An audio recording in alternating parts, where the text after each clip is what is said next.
A essência do Evangelho. Quem crê nele não é condenado, mas quem não crê já está condenado, porquanto não crê no nome do unigênito Filho de Deus. João 3,18. Talvez eu tenha pregado a partir desse texto antes. Talvez eu já tenha feito isso várias vezes. Se eu não fiz, eu deveria ter feito. É a Bíblia toda em miniatura. Podemos falar tantas palavras e tantos volumes sobre esse texto, pois cada uma das sílabas aqui está carregada ao máximo de significado. Podemos lê-lo e relê-lo e continuar ainda a lê-lo dia e noite e ainda sempre encontrar nele alguma instrução fresca. É a essência do Evangelho. As boas novas em resumo. Quando nosso Senhor Jesus Cristo voltar uma segunda vez, diante dele serão reunidas todas as nações, e ele separará uns dos outros, como o pastor separa as ovelhas dos cabritos. Essa não será, no entanto, a primeira vez em que a presença do Senhor Jesus agiu como um separador. É sempre assim onde quer que ele vá. Os homens estão como um só corpo em sua condição caída, todos igualmente distantes de Deus, até que ele aparece. Mas sua vinda descobre os escolhidos e chama-os à parte, e por outro lado, os incrédulos são descobertos. Dois grupos são formados a partir da multidão.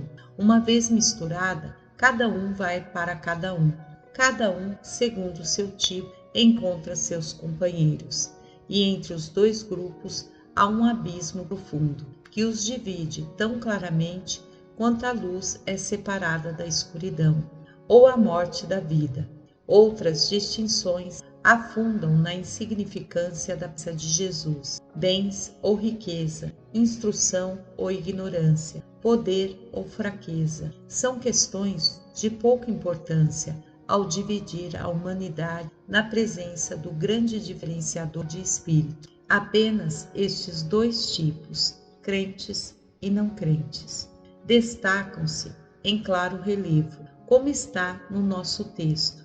Assim o é, na verdade, em todo o universo. As duas únicas distinções realmente vitais para o tempo e a eternidade são apenas essas, crente e não crente, os que recebem a Cristo e os que o rejeitam. Além disso, assim como hoje, a presença de Cristo divide as multidões e reúne os homens em grupos seletos, por isso também é que essa presença garante um presente julgamento. Está escrito que ele dirá àqueles que estiverem à sua direita: vinde, benditos, e aos que estiverem à sua esquerda: apartai, malditos. E mesmo assim, neste momento, sua presença com igual certeza produz um julgamento, pois aqui encontramos crentes não condenados, ou em outras palavras, absolvidos, e encontramos os incrédulos já condenados. O vinde benditos está antecipado na não condenação, e o apartai malditos, como se já fosse, assim como dito no veredito, já está condenado. Conjuro-vos, portanto, enquanto a palavra é pregada aos vossos ouvidos, a lembrar-vos que uma divisão clara e muito importante será feita enquanto este sermão está sendo ministrado. O filho de Davi está entronizado e nesta casa ele sente julgamento. Na pregação do Evangelho, neste momento, sua majestosa voz divide os pecadores dos santos. E se sensíveis à sua presença, podemos tanto tremer como nos alegrar. Queira Deus que, enquanto essa divisão continuar sendo feita, como deve continuar, pois ele será no dia de hoje um cheiro de morte para a morte, ou de vida para a vida, para cada uma de nossas almas, possamos todos ser encontrados entre os crentes, e nenhum de nós excluídos, como já condenados por serem infiéis. Eu peço a vocês, em primeiro lugar, que considerem a qual das duas classes mencionadas nós pertencemos. Quem crê nele não é condenado. Temos parte nessa descrição? Vamos verificar. O que se está querendo dizer por crer sobre ele? Ou melhor, nele, pois a palavra eis é mais nele do que sobre ele. Se eu não estou enganado, a expressão crer nele tem muito mais significado do que muitos de nós temos visto nela. Eu acho que posso ver vários tons de fé. Há alguns que acreditam em tudo que diz respeito a Cristo, ou seja, eles acreditam que ele é o Messias e o Salvador dos homens. Muitos aceitam isso como a verdade de Deus, porque seus pais assim o fizeram, e isso é para eles uma questão de irrefutável tradição. Eles nascem no que é comumente considerado um país cristão, e, portanto, eles já tomaram parte da fé cristã. E teórica e racionalmente, eles creem que Jesus é o Filho de Deus e o Redentor do mundo. Eles não hesitariam em se levantar e dizer: eu acredito em Jesus Cristo, Filho unigênito de Deus, nosso Senhor, o qual foi gerado do Espírito Santo, nascido da Virgem Maria, sofreu debaixo de Pôncio Pilatos, foi crucificado, morto e sepultado, e assim por diante. Mas lembre-se, você pode acreditar em tudo que é ortodoxo a respeito do Senhor Jesus, e ainda não será uma prova de que você é justificado nele. Ninguém deve ousar dizer que acredita no credo de Anastácio vai nos assegurar a salvação. Se você rejeita sua divindade, se você nega sua redenção, tais erros serão evidências conclusivas de que você não acredita nele, pois você não acredita na verdade de Deus a respeito dele. Portanto, você deve tomar seu lugar entre os descrentes, que já estão condenados.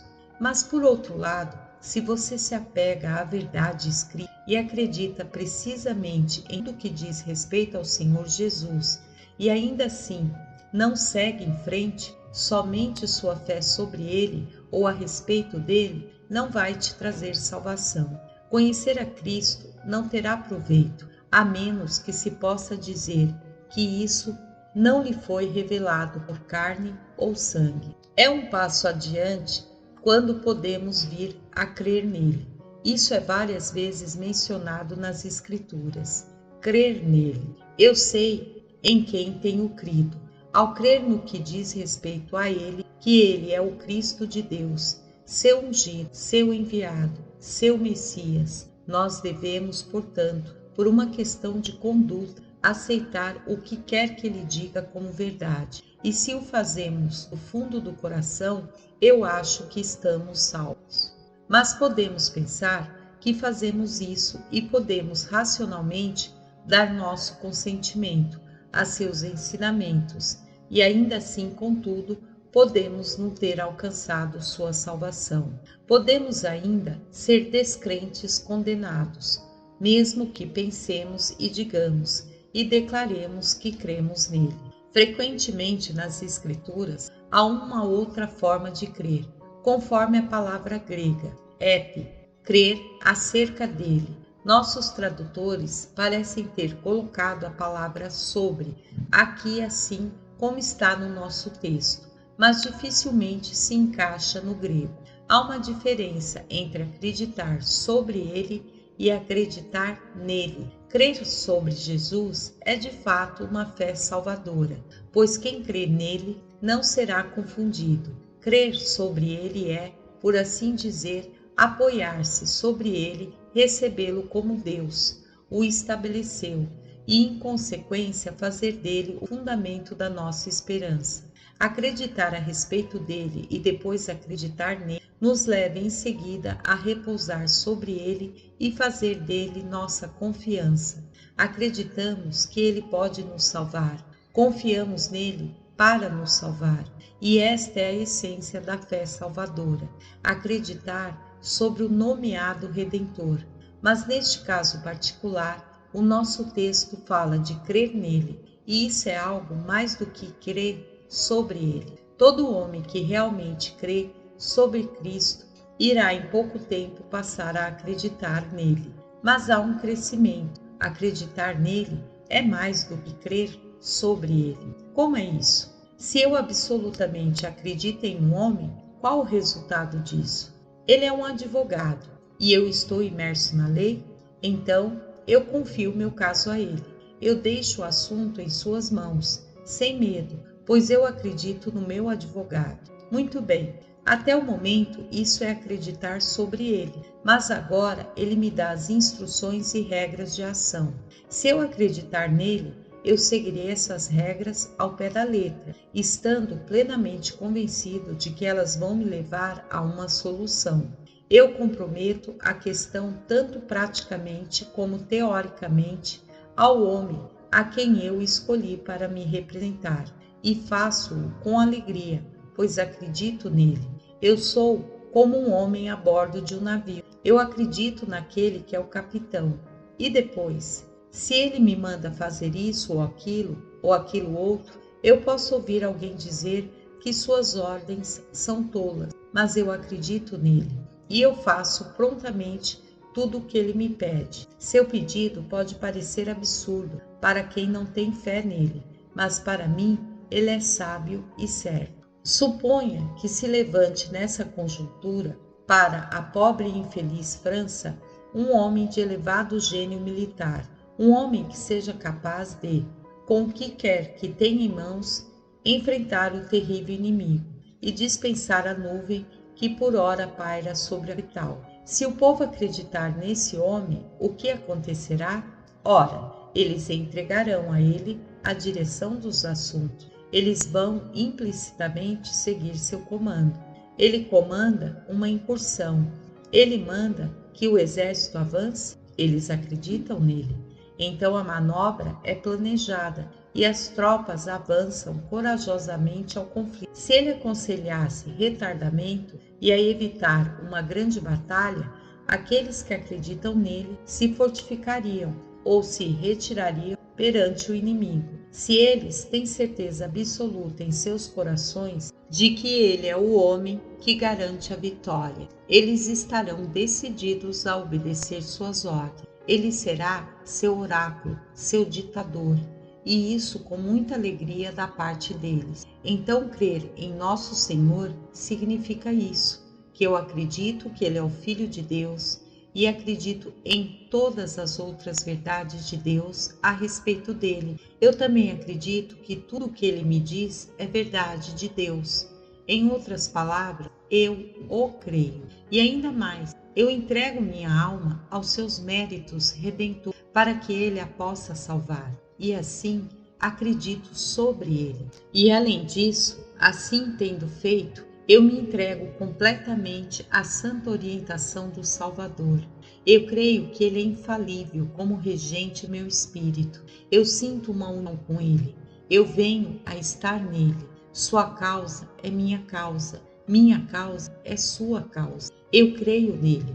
Agora, esse é o homem de quem fala o texto. Aquele que nele crê não é condenado. E a questão que nesta manhã faço a mim mesmo e a vocês é: será que temos crido em Jesus? Realmente o temos feito nosso tudo em tudo? Consentimos que ele nos guie e nos lidere até nos conduzir à felicidade eterna? O contexto nos ajudará a julgar se de fato somos crentes em Jesus. Irmãos e irmãs, vocês já perceberam, por um exercício de fé, o que está sendo dito no 14º e no 15º versículos desse mesmo capítulo? Como Moisés levantou a serpente no deserto, assim importa que o Filho do Homem seja levantado, para que todo aquele que nele crê não pereça, mas tenha a vida eterna. Assim como um israelita, picado por serpente, olhou para a serpente de metal quando essa foi erguida, você, da mesma maneira, olhou para Jesus e encontrou cura ao olhar para ele. Através disso, vocês podem julgar a si mesmos. Você foi curado das feridas do pecado e vivificado para uma nova e santificada vida? Você realmente fez do Salvador crucificado o lugar de descanso para sua alma? Nos versos que se seguem, você encontra palavras como estas: aquele que pratica a verdade vem para a luz. Vocês, meus irmãos e irmãs, como resultado de ter confiado em Cristo, têm vindo à luz de Deus? É o desejo de vocês conhecer a verdade de Deus, sua vontade, suas leis, sua palavra? Vocês estão buscando a luz do Senhor e vocês desejam que o trabalho feito em vocês seja visto como fruto do próprio Espírito de Deus? Através disso também podem julgar a si mesmos. É inútil dizer, eu confio em Cristo, se você nunca olhou para ele com o mesmo olhar infantil com o qual o israelita contemplou a serpente de metal.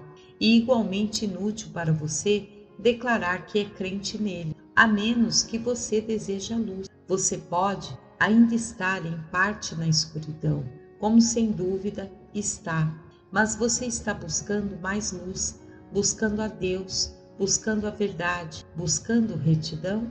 Através disso, você saberá se o Pai gerou você num novo nascimento, se você é com certeza um novo homem, não mais um fugitivo da luz, mas alguém que busca a luz, não mais por suas ações serem más, alguém que tenta se esconder da palavra de Deus, que o condena, mas alguém que, por serem boas suas ações, busca receber mais de sua luz, para que suas ações sejam manifestas à sua própria consciência, como sendo verdadeiramente trabalhadas por Deus em sua alma. A consideração que acabei de tem que ser feita levando em conta a segunda classe. Somos descrentes? Deve-se temer que haja algum tal. Se assim é, talvez seja de alguma valia para eles saberem onde estão e o que são. Aquele que não crê já está condenado. Alguns de vocês estão bem inconsistentes, pois, embora não acreditem em Cristo Jesus, isto é, não confiam a Ele suas almas, nem se entregam em obediência a Ele para o servir, vocês acreditam a respeito dele, que Ele é o Filho de Deus. E se Ele estivesse aqui hoje e falasse com vocês, vocês acreditariam em suas palavras. Embora eu não possa afirmar que vocês acreditariam nelas a ponto de agir por elas. É muito estranho que vocês acreditem que Ele é o Filho de Deus e ainda assim não confiem nele. Vocês creem que o que Ele diz é verdade e mesmo depois que Ele lhes avisa sobre a ira que está por vir, vocês ainda permanecem em impassível indiferença e não buscam a salvação que Ele lhes oferece. Ao invés de olhar para a serpente de metal, vocês agem como os israelitas teriam agido se tivessem procurado outro remédio. Vocês não têm acreditado em Cristo, mas se vocês creem de alguma forma que precisam de um Salvador, eu suponho que o próprio bom senso faz com que vocês busquem um. Vocês estão, evidentemente, portanto, buscando outra salvação além daquela que Deus merece. Vocês estão rejeitando o que Deus ordenou, como se pudessem achar algo por conta própria. Só há um Salvador, e esse Salvador, no qual hoje vocês não confiam, vocês o estão rejeitando para sua própria destruição. Vocês estão, neste dia, fechando os olhos para a única luz, e mesmo que vocês tenham um desejo ocasional pela luz, vocês ainda amam a escuridão mais do que a luz e ainda continuam como estão, sombrio, pois vocês não gostam de ser reprovados. Vocês não podem suportar que o Evangelho volte, tão cortante, para lhes tocar na consciência e lhes repreender por seus pecados. Até esse dia, vocês permanecem descrentes e amantes das trevas. Procurem, eu lhe peço, e olhe, enquanto esse coração que agora se dirige e você sente pena de vocês, eu creio que o coração de Deus sente pena de vocês também, e que vocês ainda possam escapar da condição de descrente e possam ainda ser contados com os crentes em Cristo. E esse tanto para nosso primeiro ponto que eu deixo para seu sério autoexame. esperando que não seja tratada levianamente.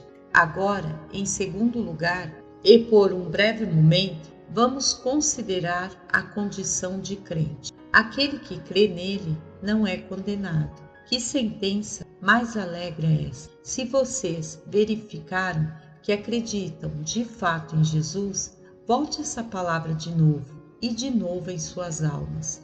Meus irmãos e irmãs, não é deleitoso pensar que você a tem da própria boca de Deus por inspiração e notar que a inspiração é de gênero extraordinário, pois você a tem não só pelo Espírito de Deus, mas também do próprio Jesus Cristo, a doce garantia de que você não está condenado. Que alegria, que paz essa palavra deve trazer em sua alma. Deixe-me mostrar a vocês por um minuto como o crente escapa da condenação. Aquele que crê nele não está condenado. Uma razão é porque ele não se oferece para julgamento. Aquele que crê em Cristo não se apresenta para ser julgado. Ele diz: não, meu Senhor, eu não tenho argumentos diante de ti. Eu me declaro culpado, eu confesso a condenação. Não há necessidade de julgamento. Tu és justo em tuas palavras e reto em teu julgamento. Ali se assenta o juiz e o prisioneiro fica em pé em sua frente, pois são dois partidos diferentes. Mas olha, nesse caso, o prisioneiro deixa seu lugar, recusa o julgamento, cai perante os pés do juiz, reconhece que a sentença, se executada, seria justa e se declara culpado. Tendo feito isso, o crente vê que a sentença que ele reconhece e confessa ser justa já foi colocada sobre seu fiador, e nesse fiador ele acredita. O que ele crê sobre ele? Ora, que Deus, para que pudesse magnificar sua justiça e sua graça, estava em Cristo Jesus. Quando o Filho de Deus se pendurou na cruz e sangrou e morreu, o justo pelos injustos, desta forma ele pôde levar-nos a Deus.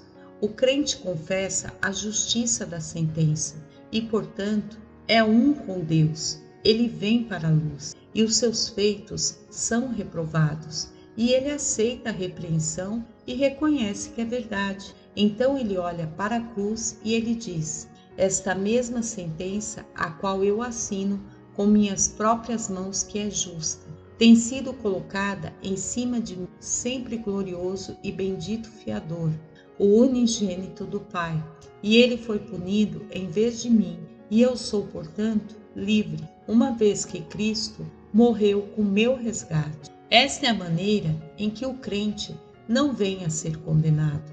Ele aceita a condenação e, em seguida, a vê colocada sobre seu fiador. Isso lhe traz paz. A justiça de Deus teria perturbado a sua mente. Ele vê essa justiça satisfeita e ele declara em seu próprio coração que, se Deus está satisfeito, ele está satisfeito. Se a justiça de Deus é honrada, então a consciência sente que tudo está bem.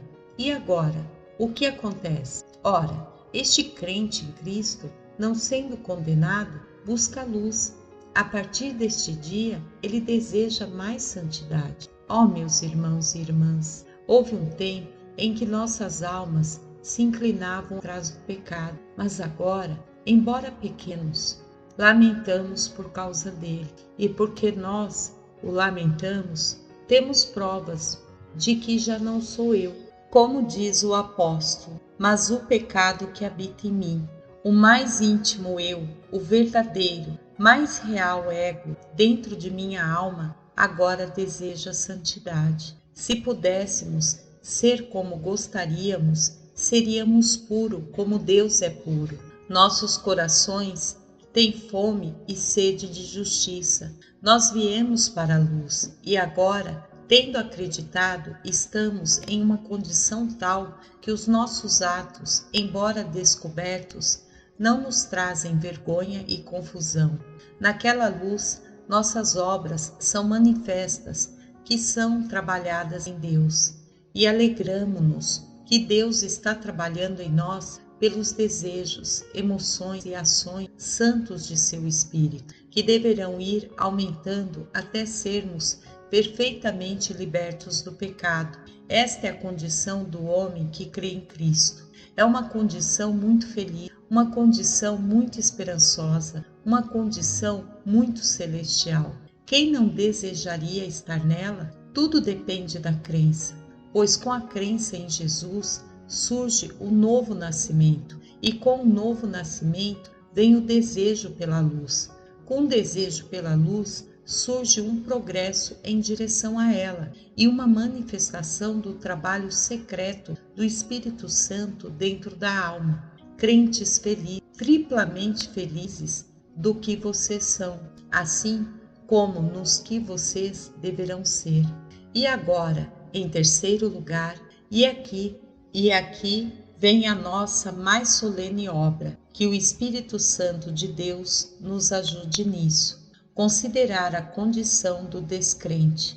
Aquele que não crê já está condenado, porquanto não crê no nome do unigênito Filho de Deus. Observem o fato em si, que está aqui declarado. Aquele que não acredita já está condenado. Deixe-me discursar sobre esta verdade muito solene de Deus. Em primeiro lugar, o descrente se oferece para julgamento. Ele não acreditou no nome. Qual é o nome? Ele é o Salvador, Jesus.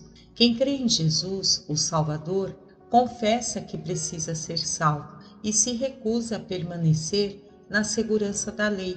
Mas aquele que recusa o Salvador, com efeito diz: eu não preciso de um Salvador. Eu estou disposto a defender o meu julgamento pela lei.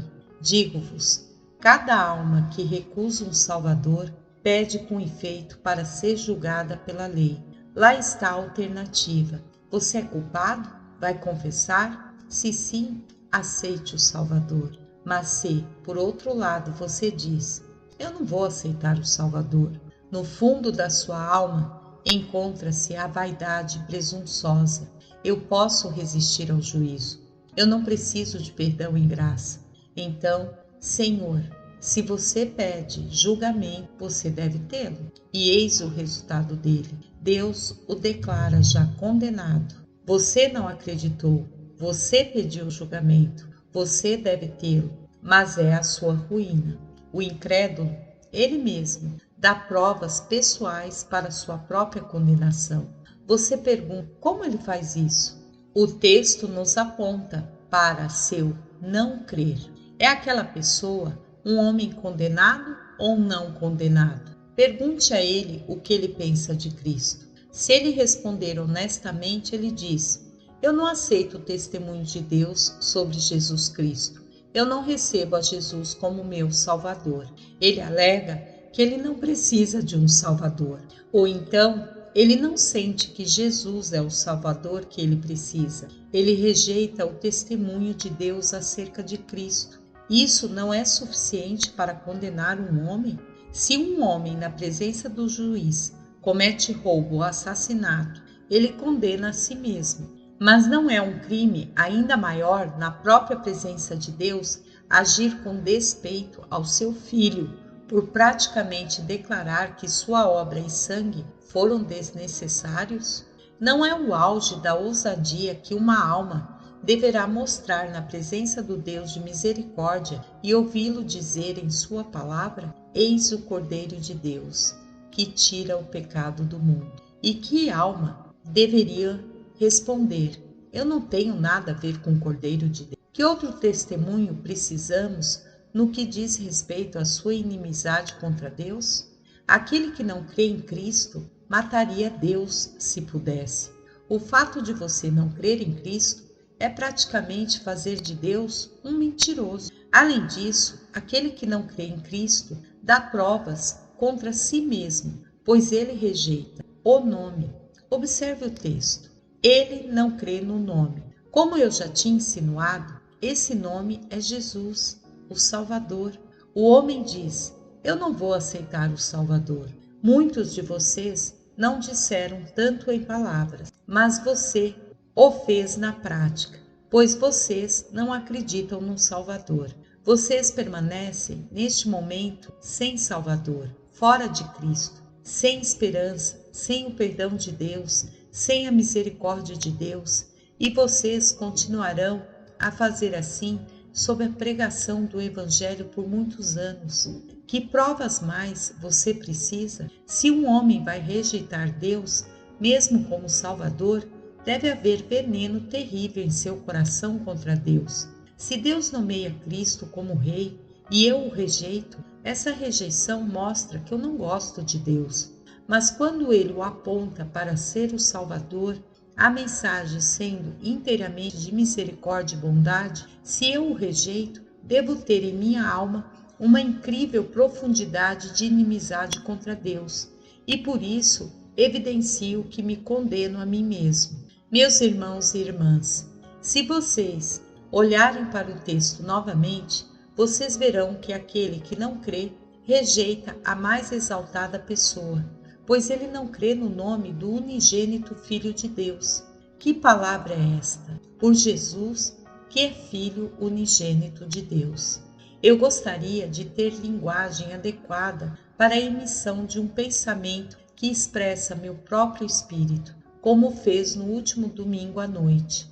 Que Deus enviasse um Salvador, e por Salvador o unigênito, o Senhor do céu e da terra, sem o qual não existiria nada do que é feito, e que ele devesse vir com testemunho de amor, o amor de Deus aos pecadores, e selar esse testemunho com seu sangue, e que os homens se recusassem a crer nele. É a iniquidade mais monstruosa que poderia ser imaginada. Eu não posso ver o próprio Satanás, com toda a sua blasfêmia, ir tão longe. Ele nunca foi colocado onde ele poderia rejeitar como Salvador o Filho unigênito de Deus. Quando os homens rejeitaram a Moisés, pereceram sem a misericórdia de Deus, pois ele foi enviado de Deus. Mas quando um homem despreza o unigênito em que habita corporalmente toda a plenitude da divindade, podemos muito bem dizer: não chame nenhuma testemunha contra o homem, não ajunte nenhum dos detalhes de sua vida passada. Isto é evidência suficiente. Se ele não acreditou em tal como este, ele já está condenado. Não há necessidade de um julgamento. A própria incredulidade é a mais vil de todas as traições. Pela sua própria boca o pecador é condenado. Você não vê, ó pecador, qual a situação? O infinito Senhor da misericórdia, para que você não pudesse perecer, desenvolveu uma maneira maravilhosa de salvação, que deixou querubins e serafins atentos, e fez o céu badalar com a canção. E isso você absolutamente rejeita. O plano de tão extraordinária concepção é brevemente este: que o Criador deveria sofrer e que a rebelde criação pudesse escapar, que o infinito deveria vir a este mundo e ser condenado à pena, e que o culpado pudesse ser liberto. E tudo o que você está convidado a fazer, tudo o que é exigido de você, é que você se submeta a ser salvo por este plano, no qual você não confia, em Jesus, que é divino, que também é o homem, no qual você não confia para salvá-lo. Você não vai? Não vai? Senhores, vocês vão rejeitar o amor todo-poderoso? Vocês podem se afastar da misericórdia sem limites? Então o que eu direi de vocês, a não ser o que o texto mesmo diz? Vocês condenam a si mesmos.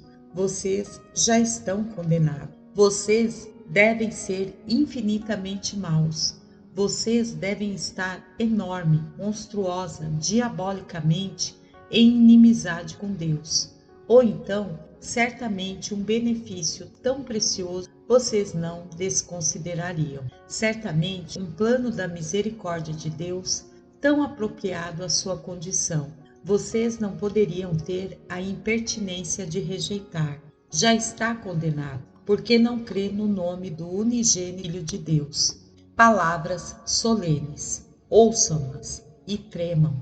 A partir dos versos que seguem o texto, concluímos que vocês, incrédulos, continuam a dar mais provas contra si mesmos, pois cada homem que rejeita Cristo, a verdadeira luz, sempre continua a rejeitar outras formas da luz da palavra de Deus, o Espírito de Deus e a sua consciência. Ele ama mais as trevas do que a luz e não vem para a luz para que as suas obras não sejam reprovadas. Você extingue o Espírito. Eu sei que você o faz. Se você rejeita o Salvador, você tampa os ouvidos para a sua consciência.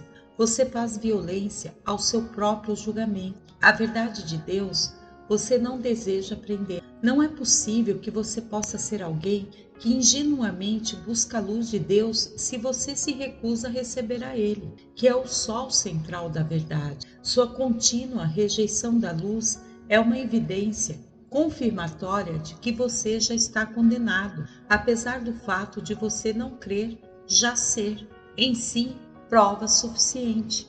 E agora, solenemente e em nome daquele que vive, e foi morto e está vivo para todo sempre, falando por aquele que Cristo, que embora uma vez estivesse traspassado, agora está assentado à destra de Deus, peço àqueles que estão sob esta segunda descrição, a ouvir estas palavras, simples, mas de peso de admoestação, considere, peço-lhe, ó incrédulo, que a condenação que já está pronunciada sobre você não é uma questão de forma. Nossos juízes às vezes leem sentenças de morte sobre uma determinada ordem de criminosos, e a sentença é registrada, embora nunca se pretenda que a sentença seja executada. Mas do tribunal de Deus nunca procede uma sentença que tenta desnecessariamente alarmar. Você já está condenado. E tão certo como você vive, e tão certo como Deus vive, Ele não vai deixar a sua palavra permanecer como letra morta. Essa sentença não será uma vã ameaça. Em sua própria pessoa, você virá a saber qual é o poder de sua ira. Quem conhece o poder da tua ira? Pergunta o salmista. Só sabe quem a sente, e você vai senti-la em pouco tempo, pois a sentença será seguramente cumprida. O Senhor tem poder para, a qualquer momento, cumprir sua sentença. Que poder tem você de resistir a ela? Quem é que pode ajudá-lo a suportá-lo? Você está totalmente em suas mãos. Você não pode escapar de sua prisão. Se você subisse ao céu, lá ele está. Se você mergulhasse no inferno, ele está lá. Todo o universo é apenas uma grande prisão para um inimigo de Deus. Você não pode escapar dele, nem pode resistir a ele. Se seus ossos fossem de granito e seu coração de aço, seu fogo iria derreter seu espírito. Contra ele, você é como a palha ou a poeira contra o redemoinho. Oh, se você sentisse isto e desistisse da sua rebelião insana, lembre-se, não há nenhuma promessa dada a você que ele não vai executar a sentença de sua ira nesse mesmo dia. Você não tem nenhum mandado, nem da sua palavra, nem de seus anjos, para assegurar-lhe que Deus suspenderá a pena, mesmo para a próxima hora. Você está vivendo sua paciência, poupado pela soberania divina. Alguns deliram contra a soberania, mas neste caso, não é a justiça que poupa, é a mera vontade de Deus, que por enquanto mantém você fora do inferno. Você me diz que nada põe em perigo a sua vida neste momento. Como é que você sabe disso? As setas da morte muitas vezes voam imperceptivelmente. Eu já estive em congregações pregando em 2 ocasiões, em que os dardos invisíveis da morte atingiram os meus ouvintes, de modo que um morreu em cada ocasião ao escutar a palavra do Evangelho. Deus não precisa de milagre para colocar sua sentença em execução neste momento. Ele não precisa perturbar a ordem natural das coisas para você morrer instantaneamente. E se ele assim o quisesse, a destruição de sua alma, sem o menor esforço de sua parte, teria lugar neste exato momento, mesmo onde você está. Lembre-se, com profunda preocupação, que Deus está irado com você agora mesmo. Esta afirmação não é invenção minha, está escrito pela pena da inspiração que Deus é juiz justo, um Deus que se ira todos os dias. Se o homem não se converter, Deus afiará a sua espada, já tem armado o seu arco e está aparelhado. Salmos 7, 11 a 12. Deus está mais irado com uns de vocês do que ele está com alguns no inferno. Você está assustado com a afirmação? Será mais tolerável para Sodoma e Gomorra do dia do juízo do que para vós. Mateus 10, 15. Os pecados que você já cometeu são maiores do que os de Sodoma e Gomorra, e a ira de Deus é proporcional à culpa. Um Deus irado mantém você sobre o abismo do inferno. A justiça exige que você caia nele, e nada além de sua vontade misericordiosa o mantém fora dele. Ele só tem que querer, e você, que já está condenado, estaria para sempre onde o verme não morre e o fogo não se apaga, antes da próxima vez que o relógio tocar. Até este momento, deixe-me lembrá-lo, você não fez nada para aplacar a ira divina. Você tem continuado a pecar. Ou se você me disser que você mudou, que você pensou sobre essas coisas, que você tem orado, você acha que essas coisas vão remover a ira divina? O Senhor lhe disse que a única forma de salvação é crer em Jesus. Mas se você tentar encontrar uma outra, você acha que tal conduta irá agradá-lo, que tal procedimento irá torná-lo menos irritado com você? Você insulta seu filho quando você acha que você pode salvar-se por suas lágrimas e orações. Isso vai afastar de ti a ira do Senhor? Quando você imagina que o seu comparecimento à igreja e à capela vai te salvar, você define uma estimativa baixa sobre o que Jesus fez. Você estará desrespeitoso enquanto permanecer incrédulo. Você diz: nós estamos fazendo o que podemos. Você não está fazendo nada que possa aplacar a ira de Deus. Você está, ao invés disso, através dessas suas mesmas ações que você acha que são boas, criando uma oposição a Ele, um anticristo para o qual Ele olhará com horror. Ele diz que vai salvar por Cristo e por nenhuma outra maneira. E enquanto você procurar uma outra maneira, você na verdade está cuspindo na própria face do unigênito pela insolência de sua justiça própria. Enquanto isso, deixe-me lembrá-lo que a ira de Deus, embora ainda não venha sobre você, é como um fluxo que está revezado. A cada momento reúne mais força. Se ele não estoura o dique, ainda a cada hora se intensifica. Cada dia e cada momento de cada dia em que você um incrédulo, você está acumulando sua ira para o dia da ira, quando a medida de sua iniquidade estiver cheia. Quão seriamente eu o persuado a escapar da condenação. Se você sonha que ser condenado por Deus é uma ninharia, desiluda sua alma, pois se aqueles que já passaram por onde a sentença é executada pudessem voltar até você, não precisa contar o conto de aflição. A simples visão deles iria convencer você que estar perdido é uma coisa horrível. Em suas cabeças deve cair a ira de Deus, que, ao suavizar a punição, torna-se o meio de endurecer pecador seus pecados. Não está dentro do poder do pensamento conceber o que a ira de Deus é. Nenhuma linguagem, mesmo que fizesse as orelhas formigarem, nunca poderá expressá-la totalmente. Eu não sou um daqueles que iria assim iludir as suas pobres almas, ó incrédulos, para fazê-los pensar que é uma coisa leve cair nas mãos do Deus vivo. Ó, volte, volte, porque você morreria, porque você vai rejeitar a Ele, a quem você tem tantas razões para receber, acerca do qual sua própria pessoa é o melhor argumento para o amor. O Cristo de Deus deve ser digno dos afetos de nossos corações.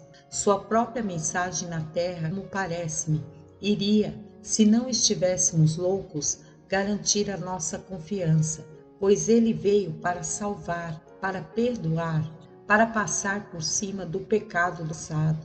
Por que você se coloca contra ele e dessa forma atrai sobre sua cabeça a ira de um Deus irado? Permitam-me recordar-lhes o caminho para escapar.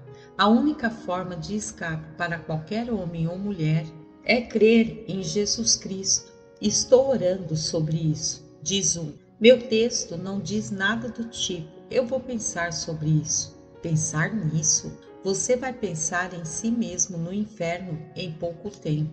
Fé imediata é o que eu, como embaixador de Deus, demando de vocês em nome do Cristo de Deus. Fé imediata e instantânea em Jesus. Eis o emblema do ministro do Evangelho e de sua mensagem. Moisés levantou a pente de bronze deserto sobre um grande monumento, bem no meio do campo onde os homens estavam morrendo ao redor dele. Eles foram mordidos pela serpente. E o que tem Moisés para declarar-lhes como um remédio? Ele os convida a olhar e viver.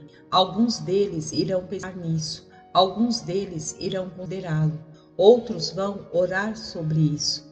Mas ele não tem comissão para consolar nenhum destes. Seu único comando é um olhar imediato. Ele não tem promessa para quem não olha. Mesmo assim, Jesus está levantado no meio de vocês. Há vida em um olhar, vida agora, vida neste momento. Eu não posso lhe garantir que a mordida da serpente não seja sua ruína eterna, se você permanecer por uma hora. A única palavra do profeta é: olha agora. Hoje, Deus, em misericórdia, envia para todos nessa casa esta mensagem. Os tempos de sua ignorância, Deus ignorou, mas agora comanda a todos os homens em todos os lugares que se arrependam. Ele envia sua mensagem do Evangelho. Crê no Senhor Jesus Cristo e será salvo. E não posso ter certeza de que essa mensagem virá outra vez a vocês. Agora é o tempo aceitável. Hoje é o dia da salvação. Cada momento que você não acredita, você está pecando contra Deus por essa incredulidade. Eu não posso, portanto, tolerar que você espere mais um momento. Jesus é Deus. Ele tornou-se homem. Ele morreu. Ele vive e pede que você confie nele, prometendo que você viverá. Confie nele agora. Ele é digno de sua confiança. Não peque contra ele. Não peque contra sua própria alma por rejeitá-lo. Lembre-se, o que era que Moisés levantou? Era uma serpente, a mesma serpente que lhes mordeu. Eles foram curados ao olhar para o que os havia envenenado? Certamente que foram. O que é que tem envenenado você, pecador? É a maldição do pecado. O que é que lhes mostro hoje no Evangelho? É Cristo que se fez maldição por nós. Ele toma sobre si o nosso pecado. Embora nele não houvesse, ele foi feito pecado por nós. E se você confiar nele para ser a oferta pelo pecado por você, e sofrer por você, e sangrar por você, e assim confiar nele, como para tomá-lo a partir de agora como seu exemplo, resolvendo seguir o exaltado crucificado ao longo da vida, mesmo até que ele te leve até Deus no céu, você não estará condenado. Mas se Jesus é exaltado e você se recusa a acreditar, sobre sua cabeça está sua culpa. Eu digo com solenidade temerosa, sobre a sua cabeça está sua culpa. Essas minhas palavras, ó incrédulos, serão testemunhas vivas contra você no último grande dia. Tão verdadeiramente como Cristo um dia chegou a Jerusalém, tão verdadeiramente ele veio a você nesta hora, na pregação da palavra. Eu sou um pobre homem fraco, mas eu falo a você o melhor. No entanto, se você recusar a minha palavra, não é a mim que está rejeitando. Isso não é nada. Você rejeita o Evangelho que eu prego para você. Em nome daquele que fez o céu e a terra, que te criou e mantém você com vida, contra quem você pecou. Estes termos de misericórdia são apresentados a você. Você vai aceitá-los? Esta graça é trazida até você e eu lhe peço para puxá-la para você. Assim como diz a palavra, força-os a entrar. Se você rejeitar o Filho unigênito de Deus, ainda permanecerá contra você esta sentença solene: aquele que não crê já está condenado, porque não crê. Eu ouvi dizer: eu espero que eu acredite. Senhor, não tenho nada a ver com isso, e eu não tenho nenhuma esperança para você. Espero que me arrependa um dia. Eu desespero de você enquanto você fala assim.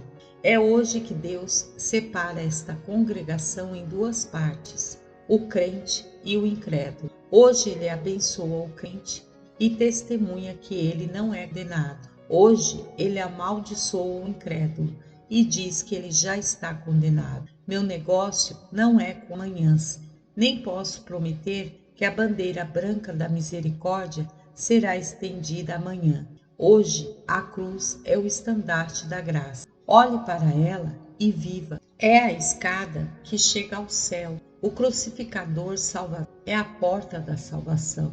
Ó, se você o receber, que Deus queira que você aceite, e Ele será glorificado por você na vida e no mundo por vir. Deus os abençoe. Amém.